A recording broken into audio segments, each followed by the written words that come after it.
Nós não estamos numa fase de uniforme em todo o território nacional, em todos os órgãos públicos federais, com relação à implementação da licitação sustentável. Por isso, eu sempre apresento de uma forma concreta. Vamos lá. Vamos examinar cada uma dessas fases. O que é jurídico, o que não é jurídico na fase do planejamento.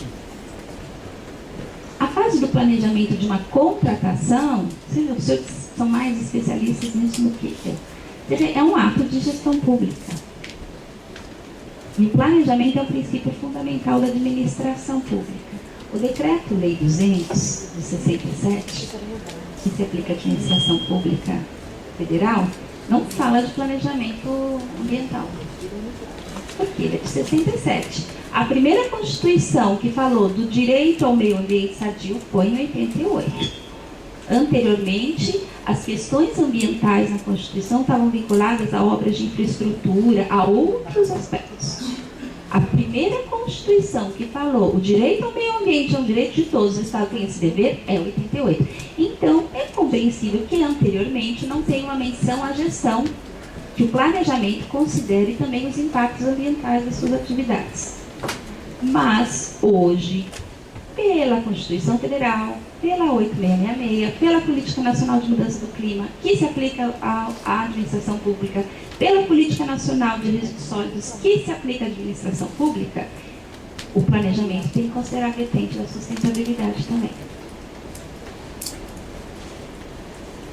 Então, partindo dessa parte geral do planejamento, como é que eu vou fazer o planejamento da contratação sustentável?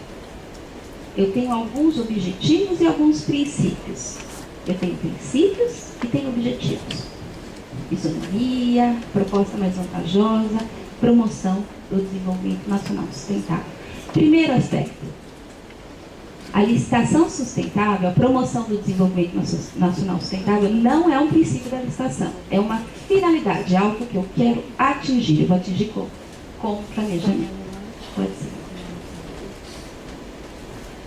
Primeira posição. Tenho um determinado objetivo. Tem que comprar isso e isso para as minhas atividades, eu, órgão público, para poder fazer. Primeiro ponto, como é que eu vou promover o desenvolvimento nacional sustentável? Numa política macro, no Ministério X ou Y? Não. O desenvolvimento nacional sustentável tem que ser considerado pontualmente em cada objetivo, em cada objeto licitatório. Existem políticas que são desenvolvidas no Brasil no Poder Executivo, no Poder Legislativo. Existe a implementação dessas políticas nas nossas atividades administrativas cotidianas. Primeiro ponto, que vamos considerar, por exemplo, que essa é uma caneta com critérios menos insustentáveis. Eu digo, não há um produto sustentável, porque toda atividade humana mexe com o meio ambiente, mexe com recursos, mexe com petróleo, então ela é menos insustentável que outras, por exemplo. Primeiro ponto, eu preciso ter uma informação técnica, que essa caneta ela é mais sustentável. Eu não posso restringir a competição. Por quê? Qual é a fundamentação? É a mesma fundamentação para uma contratação, para uma licitação usual. A licitação não pode restringir o universo de competidores. É vedado aos agentes públicos, segundo o artigo 3º, incluir cláusulas ou condições que comprometam ou frustrem o caráter competitivo do certame da licitação, ou de qualquer outra circunstância impertinente ou irrelevante. Agora, num raciocínio a contrário senso, como eu digo, pegue a camisa e vire do avesso na argumentação jurídica, na fundamentação jurídica. O gestor público tem que demonstrar que o que ele está exigindo na especificação desse objeto é pertinente e relevante, ambientalmente, com fundamento no artigo 3º no caput. Porque ou a caneta é constituída por alguma coisa que é reciclável, ele vai ter que tecnicamente justificar e afastar a impertinência e a irrelevância. Tá ficando claro? Assim, silêncio. Hã? Vamos seguir?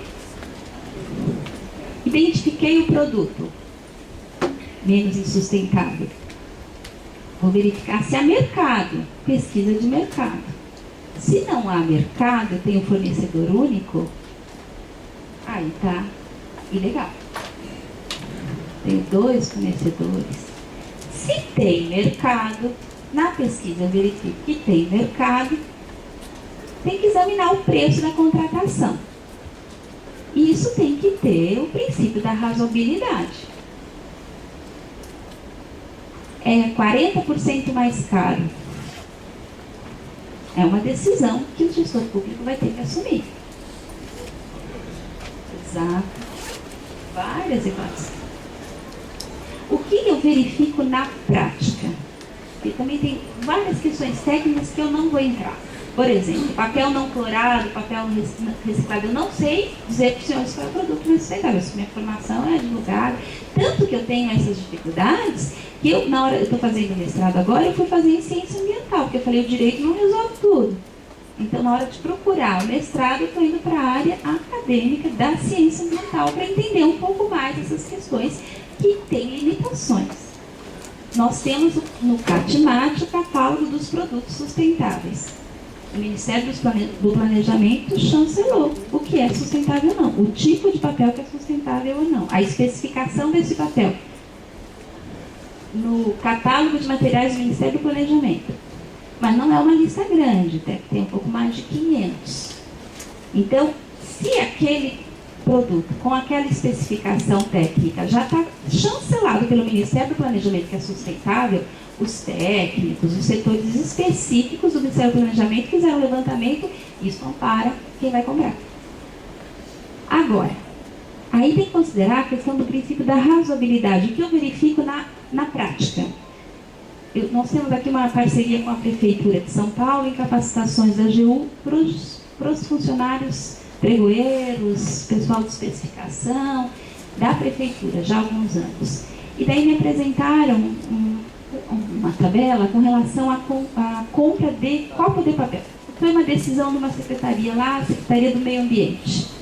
O primeiro ano eles compraram um percentual de copo de papel. Sem entrar no mérito se é a melhor decisão. Se é o copo de papel, se é a caneca, sem entrar no mérito. Houve uma decisão. E eu, como advogada pública, não posso entrar no mérito da conveniência e da oportunidade. Não estaria na minha estrita função. Eu tenho que ver os aspectos jurídicos e de legalidade. E eles compraram um percentual, 30% do copo de papel. No ano subsequente, no segundo pregão, o valor do copo abaixou e ampliou o mercado. E os licitantes, se tinham, não sei, X, tinha X mais 3. Esse é um movimento de fomento ao mercado. Uma outra possibilidade muito factível de contratação sustentável são as compras compartilhadas. As compras compartilhadas por registro de preço, eu participei de uma pesquisa com o Jardim Botânico do Rio de Janeiro, eu vou mandar para a Rosana também, esse artigo está disponível na revista da ENAP, download gratuito, eu mando para os senhores, tem o ganho de escala com 8 órgãos federais do Rio de Janeiro que fizeram uma compra de almoxarifado sustentável. Foi de 47%. Aqui nós estamos com grupos de trabalho também de contratações compartilhadas aqui dos órgãos federais assessorados da administração direta. A AGU está desenvolvendo também uma política para tentar incentivar essas contratações compartilhadas. Você tem o ganho de escala. Pode ser. E na situação na qual eu tenho um produto sustentável, mas aquele produto é um valor super elevado, o gestor tem como se fundamentar também dizendo por que não está fazendo. O decreto que regulamentou, que eu vou examinar no terceiro item, dá um substrato para o gestor poder dizer, olha, não fiz a licitação sustentável por causa disso. Então, no pregão, como é que eu vou fazer a licitação sustentável? Eu posso exigir na habilitação, que tenha o certificado X, Y, Z? Não. Tribunal de Contas da União não aceita certificação. Os senhores já estão sabendo disso. Da mesma forma, não aceita certificações ambientais. O selo, FSC, XYZ, não. No pregão, cujo critério de julgamento é o menor preço, a solução para a contratação sustentável, qual é? A solução não, o caminho é a viabilidade jurídica. É a escolha, a especificação do objeto. Essa especificação tem que ser precisa, objetiva, suficiente. Ela não pode direcionar a competição. Quando direcionar, os competidores vão se surgir. Pode falar.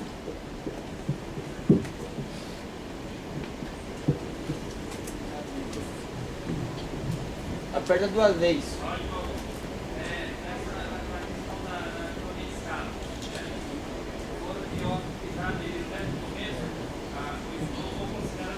Não é carona, não. É intenção de registro de preço.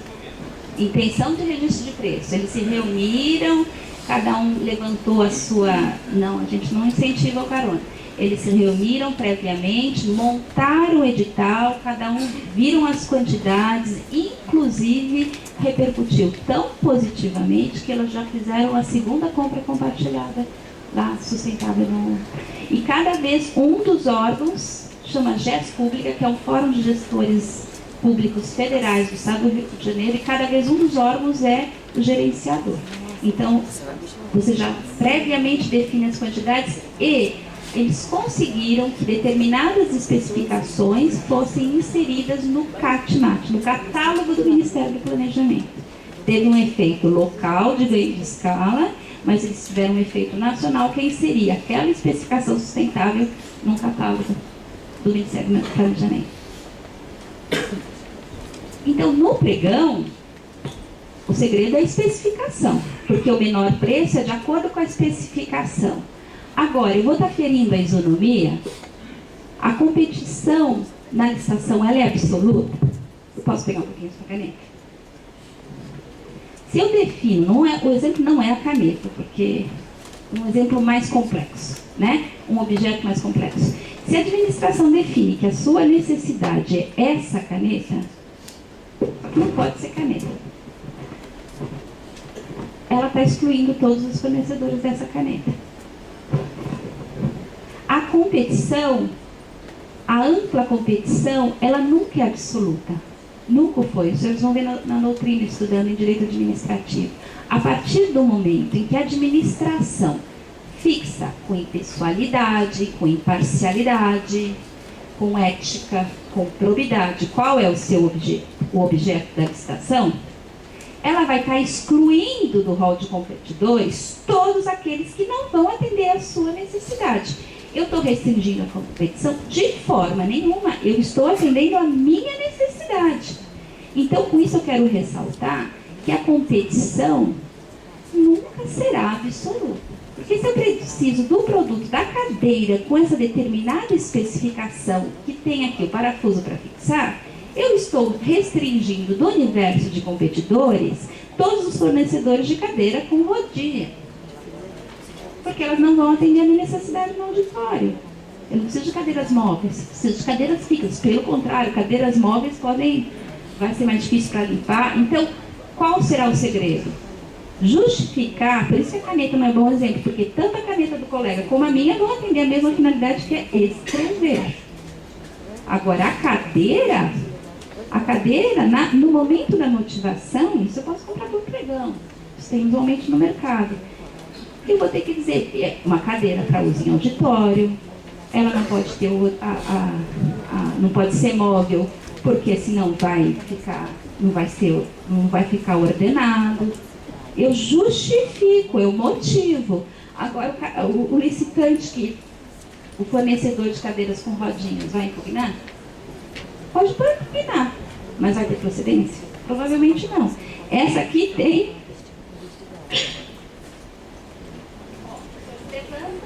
suporte para escrever.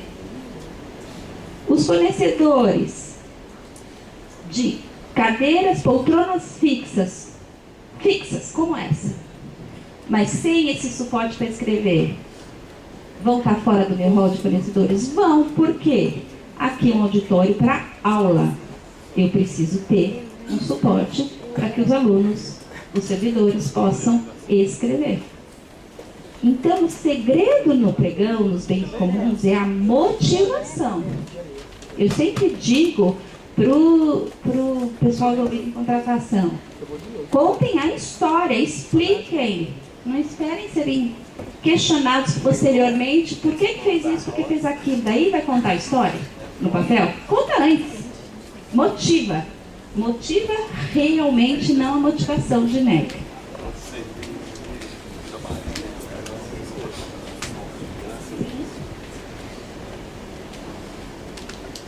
Porque você pode demonstrar, não no caso da cadeira, mas no caso, por exemplo, de quando você vai fazer uma contratação que as embalagens são de papelão, por exemplo, ou quando eu não quero comprar o copo de plástico, mas eu quero comprar canecas ou copos de papel, eu vou poder motivar que o plástico demora 400 anos para se deteriorar e o papel não sei o que lá. Tecnicamente, o grande desafio atual da licitação sustentável não está mais na juridicidade, está em aspectos técnicos. Afinal, quem tem um produto mais sustentável?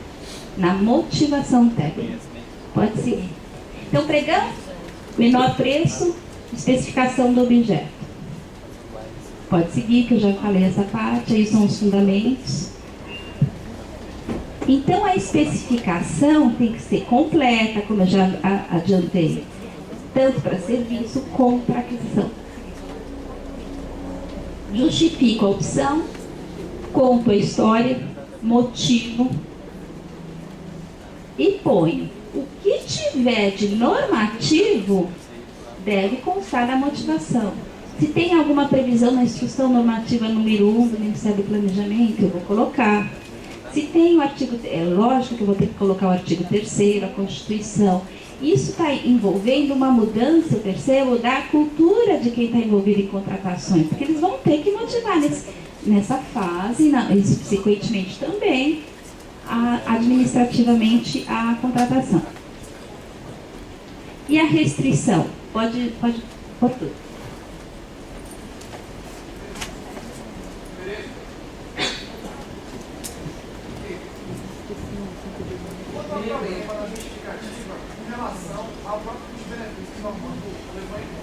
Às vezes o papel reciclado tem um custo mais elevado que o papel comum. Em finalidade, ele atinge também a finalidade, mas aí você acaba falando da publicidade. O pessoal da licitação demanda muito a primeira lá da UFMG, questionamento desse sentido. Ele vai trazer a motivação, a justificativa e esbarra nessa questão da publicidade.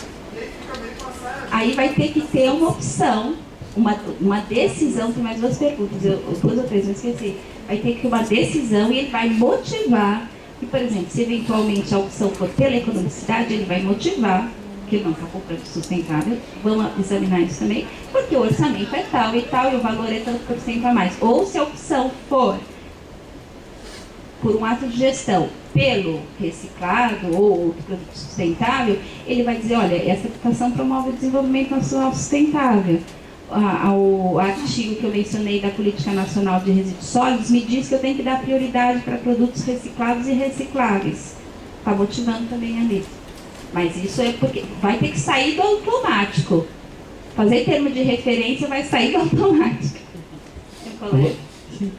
Na verdade, assim, foi bem pragmático, né? E eu estava pensando, como tu começaste por uma contextualização, de trazer também, retomar para a gente não perder, depois ficar muito longe da questão.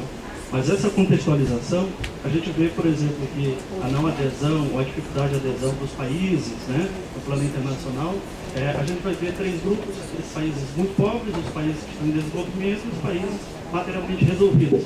Né? Nós nos incluímos ali nos países em desenvolvimento, né, e tal.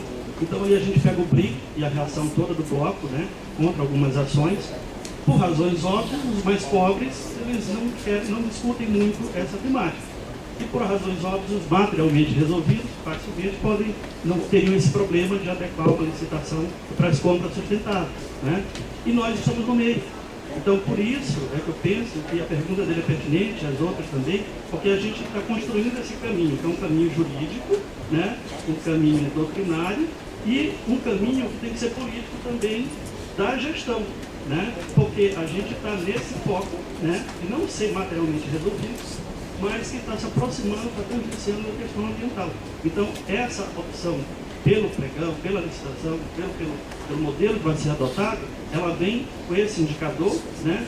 Também, no caso brasileiro, por causa das assimetrias, inclusive regionais, inclusive das instituições, dos órgãos, também tem órgãos que têm muito mais facilidade, eles têm recursos. Pegar o Poder Judiciário, eles estão adiantados nesse tipo de compra, porque há muito eles fazem as compras, como falaste, né? Junto nos órgãos e compram, né? Em quantidade, então eles podem reduzir o preço, fazer um programa, né? E tal. E outros órgãos não, tem uma dificuldade muito maior, até inclusive pela localização, o tipo de bens e serviços que estão disponíveis naquele mercado local e tal.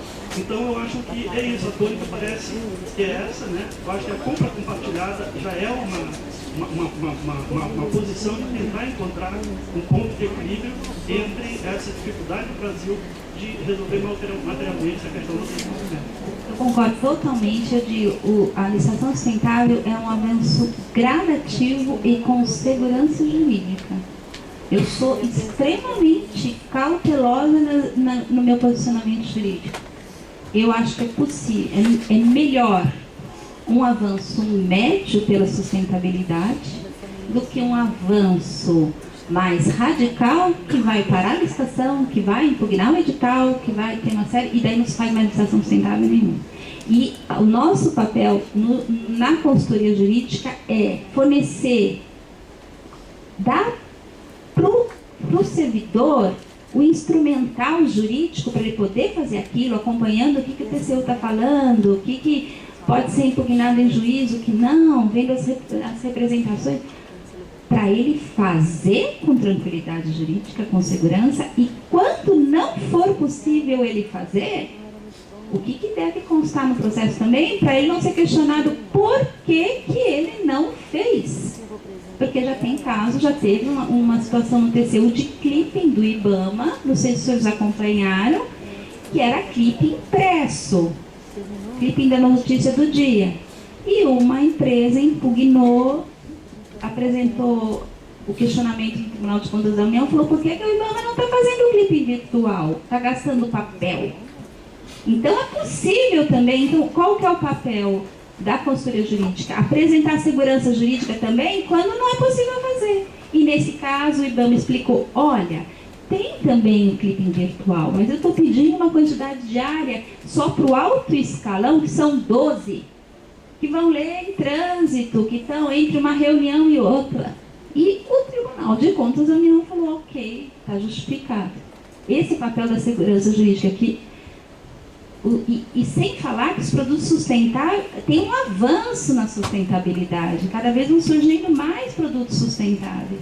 Então, às vezes não tem, o mercado vai se fomentando, o preço vai abaixando. Então, isso realmente é um processo gradativo. Tinha alguma outra pergunta?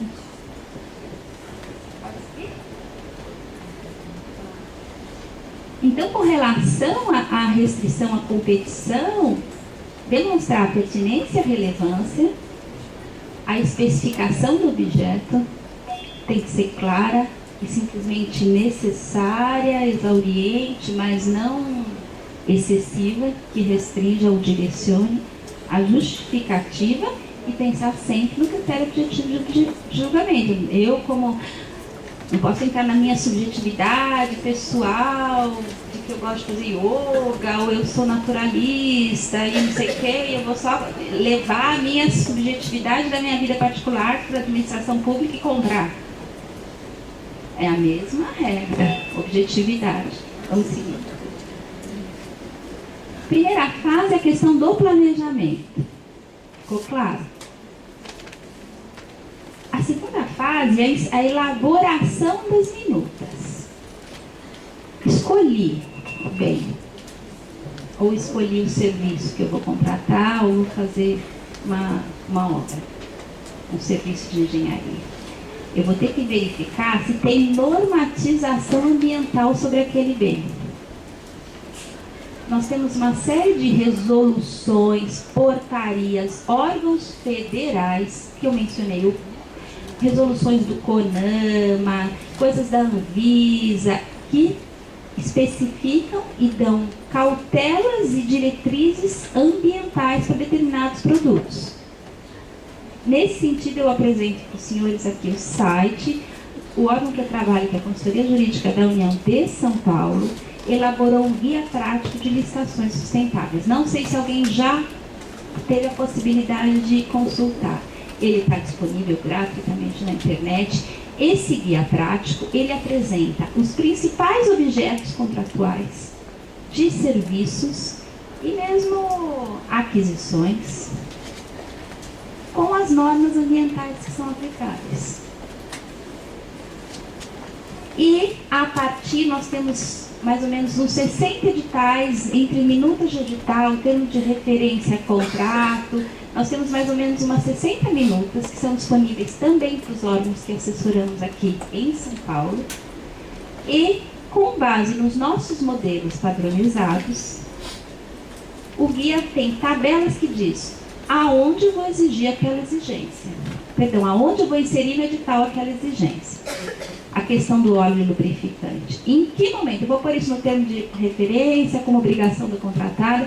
Então, o guia de licitações sustentáveis da consultoria jurídica teve o objetivo, ele foi atualizado agora, em março de 2012, de apresentar um instrumento para o pessoal que elabora edital e faz contratação, para inserir essas normatizações ambientais. Ele é muito utilizado, mas ele não afasta a necessidade de quem está elaborando o termo de referência verificar se aquela norma está valendo, se existe alguma regra municipal, estadual. Isso é importante. Então, se há uma norma ambiental, eu tenho que inserir no termo de referência. Isso é regra, porque lei, decreto, resolução tem que ser aplicado para pessoa física, pessoa jurídica, administração pública, administração privada. Então, minimamente, se numa contratação de manutenção de viatura eu não tiver inserido a correspondente resolução que fala do desfazimento do óleo lubrificante, aí é uma questão de não observância da legalidade. Isso tem que estar. Vamos seguir.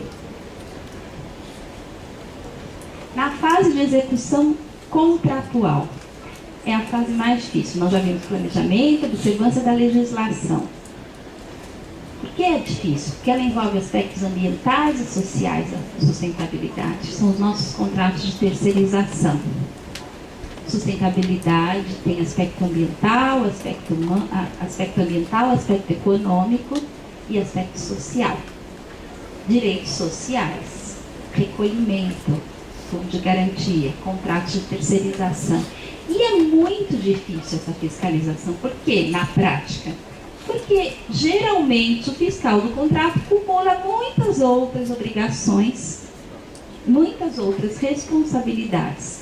Mas a fiscalização é também... Não adianta eu comprar um produto sustentável se o que me entregue não é sustentável. O que alguns órgãos estão fazendo? Estão exigindo periodicamente que a contratada apresente um laudo. Se efetivamente aquele desinfetante que está cadastrado na Anvisa está sendo entregue e não de fundo de quintal. Não sou eu o órgão que vou fazer essa verificação.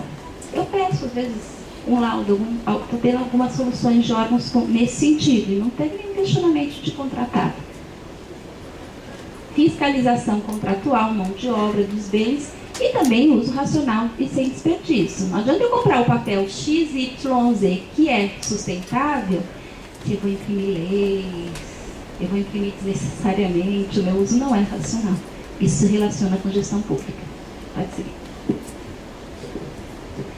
Destinação final de resíduos, planejamento, elaboração das normas, fiscalização, execução e, ao final, eu vou pensar nos resíduos da minha contratação só quando eles aparecerem no depósito? O que eu vou fazer com isso? Não, eu tenho que pensar previamente. A instrução normativa número 1 tem alguns detalhamentos com relação a bens, a embalagens e tal. Pensar previamente em gerar menos resíduos. Conferir a destinação ambiental mais adequada. a destinação diferente, porque é reciclado, eu vou detalhar isso, porque não é reciclado.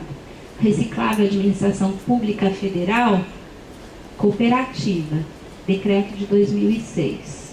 Todos os produtos, todos os resíduos recicláveis da Administração Pública Federal tem que ter um termo de parceria com uma cooperativa.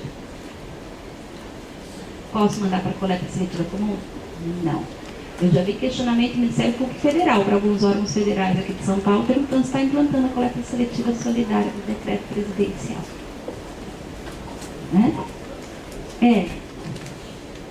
Não necessariamente, posso depois conversar com o senhor, tem outra interpretação desse sentido. E os não recicláveis? Aqui é o princípio da eficiência. Por exemplo, isopor economicamente é super difícil reciclar. Eu conheço uma única cooperativa, que eu integro uma comissão de coleta seletiva aqui do edifício, uma única cooperativa em São Paulo que tritura e recebe isopor. Então, existem outras opções, além do isopor que embala, por exemplo, o computador, como aqueles plásticos injetáveis. Só que eu não vou pensar isso no final, eu tenho que pensar quando eu for especificar a minha compra. Pode falar.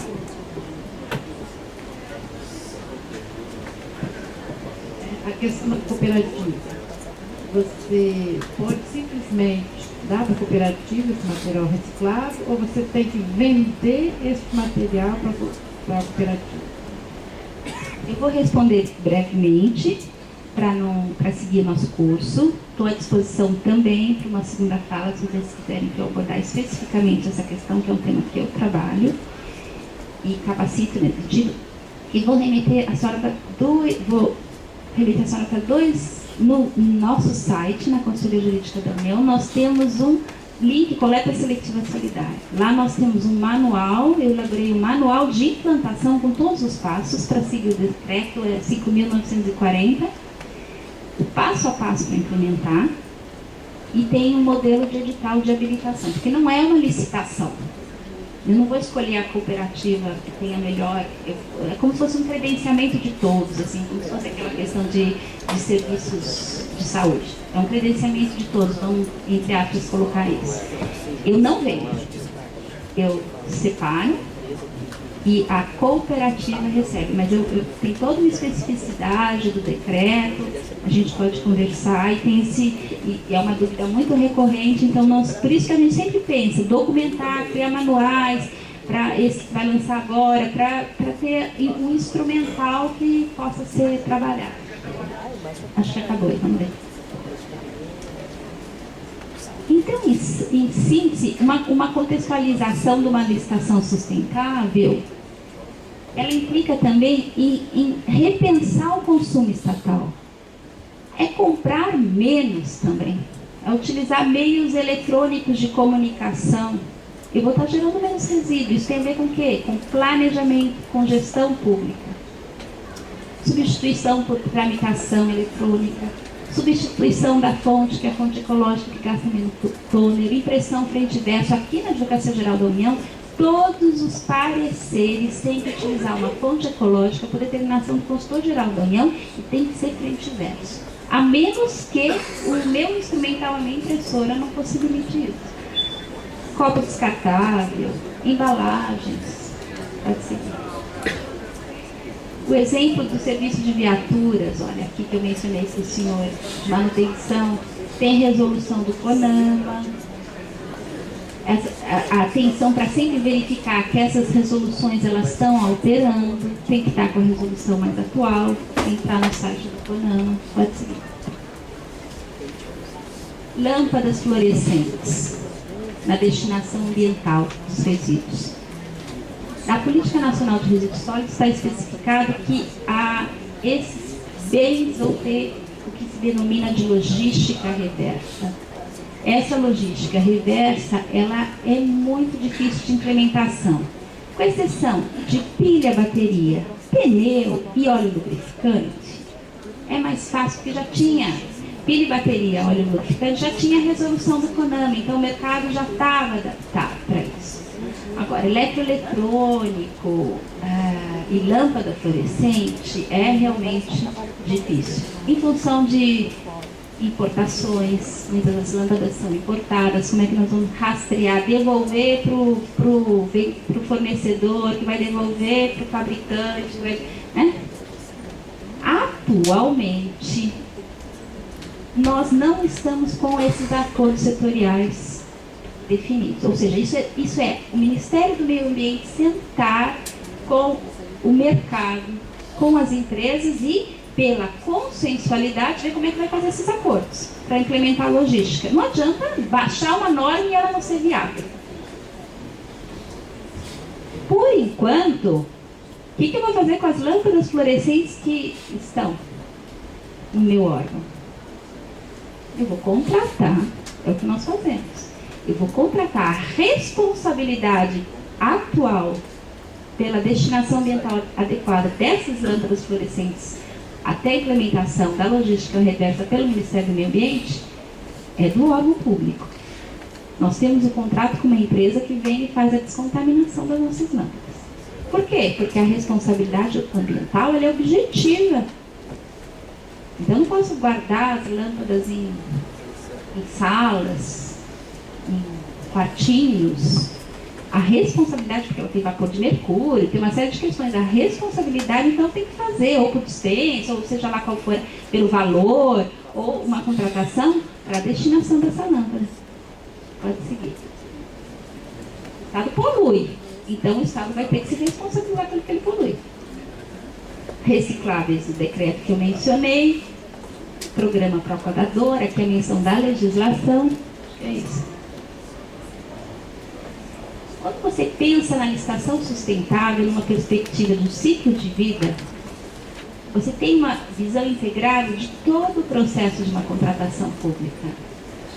Você possibilita repensar como se processa esse consumo estatal, rever esses antigos hábitos, possibilita reduzir. Licitação sustentável também é reduzir o consumo, é comprar menos. Tem economia, o programa Esplanada Sustentável lá em Brasília fala sobre isso. Recusar produtos prejudiciais ao meio ambiente, pode seguir. Recusar contratos que não atendam às diretrizes sociais de sustentabilidade, possibilitar o reaproveitamento de bens, imprimir só de um lado, faz bloquinhos, reciclar o resíduo. Isso pressupõe envolvimento dos diversos setores, vai ter ganho de efetividade, de eficiência, economia de recursos e vai legitimar a atuação estatal. Não sei se vocês estão cansados, tem mais? Querem prosseguir? Ótimo.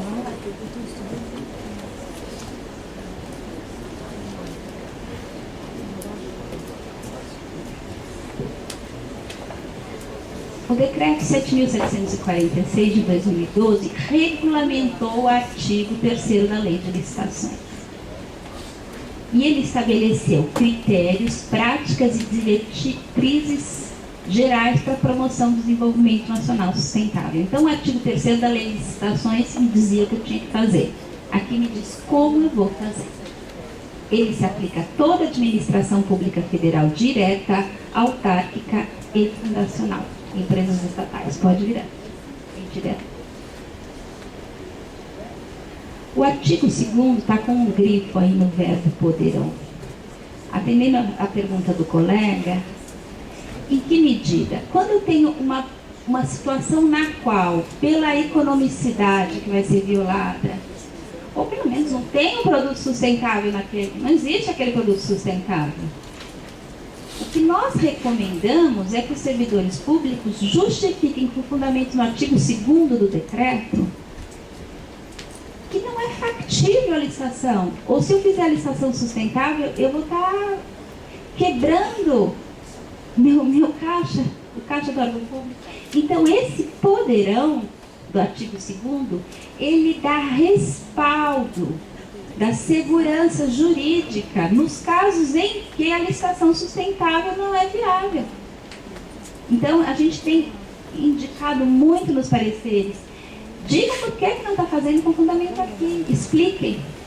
Então, ele tem, não é que poderão, eu resolvo fazer ou não a licitação sustentável, porque eu acordei aquele dia com vontade de ser mais amiga do meio ambiente. Não, é um poderão no sentido, a discricionalidade é sempre vinculada. É uma justificativa para as hipóteses nas quais eu não vou conseguir implementar a educação sustentável. Pode seguir. Isso que nós já falamos só está reforçando regra geral de licitação, a importância da motivação, da justificativa, preservar a competição, atenção para a motivação, pesquisa e observância dos princípios licitatórios, como nós já examinamos antes. Pode ser. Aonde eu vou pôr o critério de sustentabilidade? Na especificação do objeto ou como obrigação da contratada? Isso é fundamental para verificar se tem legalidade no edital. Por quê? Os requisitos de qualificação técnica do artigo 30 são exaustivos. Eu não posso inventar requisito. Se não tiver na lei, eu não posso pôr como requisito de qualificação técnica com base no desenvolvimento sustentável. A obrigação da contratada, ou seja, daquela que vai efetivamente, depois de um processo licitatório, cumprir as obrigações, ela vai ter que estar no termo de referência e no contrato. Esse artigo é fundamental para os senhores examinarem os editais. A previsão da criação dessa comissão interministerial de sustentabilidade, que já foi criada, e questões de gestão ambiental pública, pode seguir. Estabelece quais são as diretrizes de sustentabilidade. Aqui eu tenho mais uma fundamentação para, na prática, implementar a licitação sustentável. Então, com base no artigo 4º, inciso 5º, aquele determinado bem tem maior vida útil. Eu quero fazer inovação que reduz pressão sobre recurso natural. Isso aqui justifica uma contratação daquelas torneiras que tem temporizador. Então, o gestor público examina cada uma dessas diretrizes e vê se aquele objeto se insere em alguma dessas diretrizes gerais. No caso, a torneira, com tempo ou com aquela... Exatamente. Selo Procel A, tudo isso tem justificativas aqui para inserir. Aí que o trabalho do servidor na hora de fazer o edital. Procurar aqui. Ele está se resguardando de um questionamento. Sim, porque o que eu percebo assim, as pessoas estão conscientes dessa necessidade, mas elas vão ter que, o Ministério do Meio Ambiente, porque, por exemplo, certificações que eu vou detalhar, não pode entrar, vai ter que dar um suporte técnico para obras e serviços de engenharia, para aquisições. Olha aqui, ó, material reciclado. Posso justificar também aqui a aquisição. Projeto básico de obras de serviço de engenharia, tem a justificativa também. Pode seguir. O instrumento convocatório poderá prever que o contratado adote práticas de sustentabilidade na execução dos serviços contratados. Por exemplo, serviço de limpeza. Eu posso solicitar e devo solicitar que a contratada faça uma pequena explanação para os funcionários terceirizados sobre separação de resíduos. Não é função do funcionário terceirizado fazer ir na lata de lixo de cada funcionário público e separar o que é papel e o que é plástico. Essa é uma obrigação do funcionário público, da administração pública, de capacitar, de colocar aí as embalagens, as lixeiras separadas, mas eu posso exigir como uma obrigação da contratada, que ela, não que ela tenha, que ela faça uma sensibilização, explique a questão das cores, né? Critérios de sustentabilidade no fornecimento de bens. Por exemplo, produtos de limpeza, desinfetantes, tem uma série de especificações da Anvisa. Até onde vai a fiscalização contratual, como eu falei para os senhores? Eu vou ter que saber, pelo menos o fiscal vai ter que identificar o selinho da Anvisa, saber como é, isso está no site da Anvisa. Agora, como é que eu vou saber se aquele produto é efetivamente Eu posso pedir esse laudo no pregão para todos? A gente tem dito que não. Peça da contratada. Pode pedir da contratada. Então tem que fazer uma reflexão, porque, de certa forma, como o Estado, como consumidor, porque o Estado é consumidor, ele é empregador, ele é poluidor, ele exerce vários papéis. Agora, ele como consumidor, ele não pode também utilizar a contratação pública como um meio indireto de atividade fiscalizatória.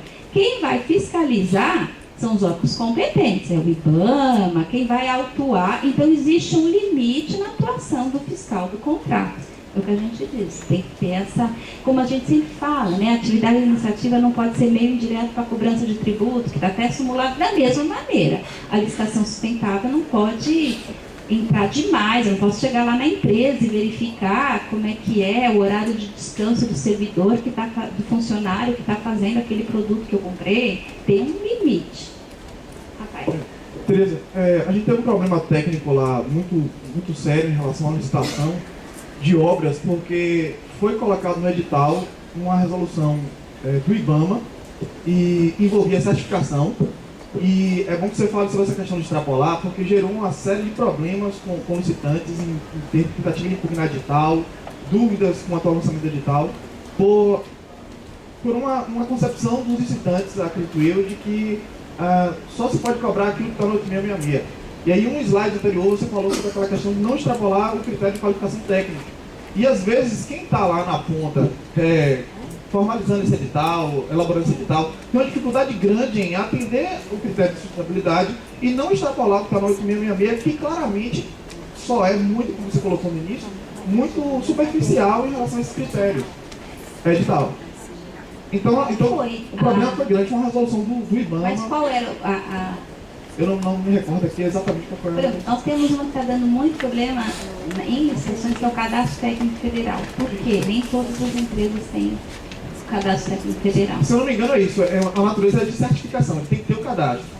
Mas não é uma certificação. Porque assim, quando a gente fala certificação, a gente geralmente as certificações, como a ISO, as certificações, a empresa preenche os requisitos e ela paga para obter. Eu não posso, como administração pública, que eu vou estar restringindo. Agora, o cadastro técnico federal é uma exigência de funcionamento, daquela atividade. Como, por exemplo, fazer uma obra de engenharia, eu preciso ter alguém do CREA. Isso é uma exigência, isso vai ter que estar nos meus requisitos de habilitação. Exatamente isso. Agora, o que está acontecendo com o cadastro técnico federal, eu conversei com o técnico do IBAMA e falou, desde que vocês fizeram esse guia de contratações públicas sustentáveis, as empresas estão vindo aqui para se cadastrar no cadastro técnico federal, porque é um requisito de legalidade, de funcionamento daquela atividade. Ela tem que seguir. Agora, a dúvida está no que se aplica e no que não se aplica, como o documento de origem florestal também da madeira, do IBAMA. Nós temos que chamar também alguém do IBAMA. Então, eu já convido os senhores, no dia, acho que eu preciso repassar, depois eu passo a data certinha. Primeira semana de junho, nós vamos ter um técnico, vem de Brasília, falar sobre o cadastro técnico federal. Não está ainda definitivo como algo que possa ser cobrado. Não deve ser. Isso sim, isso eu posso te responder A gente tem tranquilamente. problemas de entendimento com a própria AGU e também com a CGU. Qual é o órgão? É a Universidade Federal do Recôncavo da Bahia. Tá. E a própria CGU Bahia disse, olha, eu tenho que analisar isso aí, senão a interpretação extensiva, e meio que tirou um pouco o braço da seringa naquela questão de cogestão, que a CGU a gente bem conhece, né? Para fiscalizar, a CGU está bem junto, mas às vezes para apoiar não é tão junto. Mas... Não, mas cadastro técnico federal está previsto, não sei se é uma portaria ou uma resolução, ele é obrigatório. E aí? Eu, como órgão jurídico, eu tenho que dizer que só tem que colocar no edital. É normal.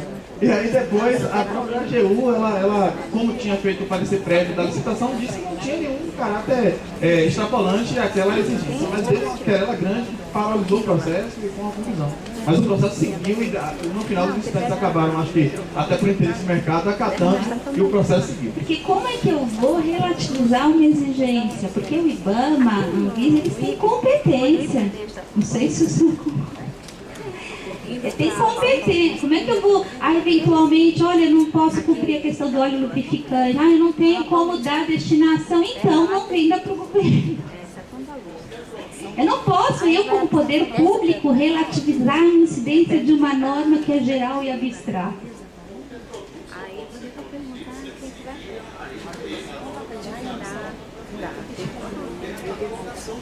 por exemplo, você vai comprar um vinho, porque geralmente é mais atacado.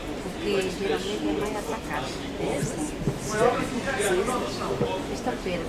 Tem que ver, não posso entrar nesse, não sei o caso e tal, mas assim, o que eu digo é que uma norma geral, ela tem que ser exigida no edital. Por que a administração privada tem que cumprir e a administração pública não vai cumprir? Nós vamos estar sendo até omissos, sob pena de responsabilização, eventualmente. Não podemos fazer isso. Agora, a dúvida que está surgindo é com relação à questão técnica, papel higiênico, questões técnicas que eu não sei responder. Então, vem a pessoa competente, documento de origem florestal, que é do IBAMA. Quem na escala eu posso exigir o DOC? Quem não pode? Isso também tem que ser o técnico. Isso é consultar dar trabalho. Vamos seguir. Acha que tem mais coisa nesse ou não? Certificações. Nós temos entendimentos dos tribunais de conta totalmente desfavoráveis às certificações, mas vamos acompanhar. Porque o decreto que regulamentou a licitação sustentável admite certificação emitida por instituição pública oficial ou credenciada. Mas vamos verificar como é que o Ministério do Meio Ambiente vai equacionar isso daqui. Por enquanto, eu digo, não peça certificação. Espera. Ou o Ministério do Meio Ambiente vai assumir, alguém vai ter que assumir essas certificações, isso é uma política pública, mas já está sinalizado que nós vamos ter algumas mudanças nos próximos anos com relação a isso. Vamos seguir mais um pouquinho para contextualizar. Esses planos de gestão de logística sustentável, não é tão relevante, pode seguir. Pode seguir. Ok, vamos examinar as duas leis finais. Tem bastante questão de liberar os senhores para o almoço sustentável, por favor, para poder aguentar os palestrantes da tarde, né? Política Nacional de Mudança do Clima, como eu mencionei, estabeleceu critérios de preferência nas licitações. Então, somente quando eu tiver um decreto presidencial com relação... Eu sei que tem já para retroescavadeira, que eles falam que para fomentar o desenvolvimento nacional sustentável tem margem de preferência.